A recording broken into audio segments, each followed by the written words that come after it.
রাজনৈতিক ষড়যন্ত্রমূলক ২১শে August grenade হামলার মিথ্যা মামলায় হাইকোর্টের রায়ে বিএনপির ভারপ্রাপ্ত চেয়ারম্যান তারেক রহমান সহ সবাই খালাস পাওয়ার চৌমুহনী বাজারে বিএনপির ভাইস চেয়ারম্যান ও সাবেক মন্ত্রী বরকতুল্লাহ বুলুর নেতৃত্বে বেগমগঞ্জ উপজেলার চৌমুহনী পৌরসভা বিএনপি অঙ্গ ও সহযোগী সংগঠনের আনন্দ মিছিল ও মিষ্টি বিতরণ করেন।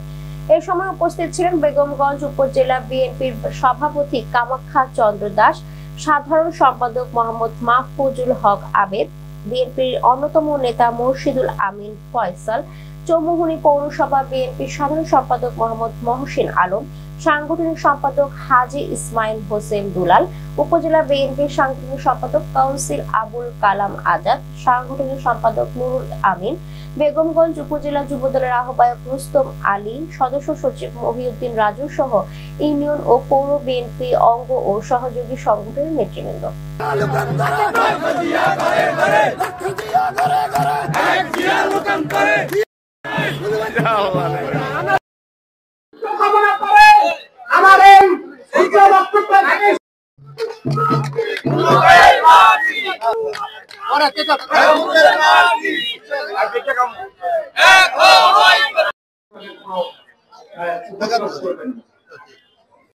প্রিয় নেতা তারেক রহমানকে উচ্চ আদালতে খালাস দেওয়ায় এবং তার সাথে অন্যান্য আসামিদেরকেও খালাস করেছেন। তার এদেশের বরণ্য আলেম আমাকে ওনারা দাওয়াত দিয়েছেন, অত্যন্ত মেহরবানি করে আমি ওখানে যাবো, থাকবো।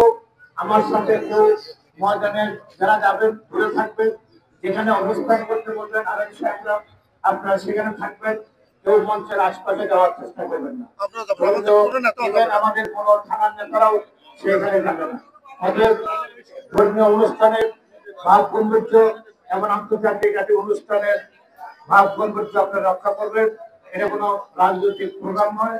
অতএব দেশের আপনারা জানেন আমাদের দলও এখন ঘন্টা মিছিল গাড়ি মিছিল করলে এ পর্যন্ত ১০০০ লোককে তারেক রহমান বহিষ্কার করবে। কারণ আপনারা এখানে যে যদি ধর্মীয় অনুষ্ঠানে কোন আইন শৃঙ্খলা ভঙ্গ করেন, যদি সেই কারণে যদি আপনারা কেউ বহিষ্কার হন, আমার কোনো করার কিছু থাকবে না। ২০০০ হাফেজ প্রধান উপলক্ষে আল্লামা প্রদান করবেন। আল্লামা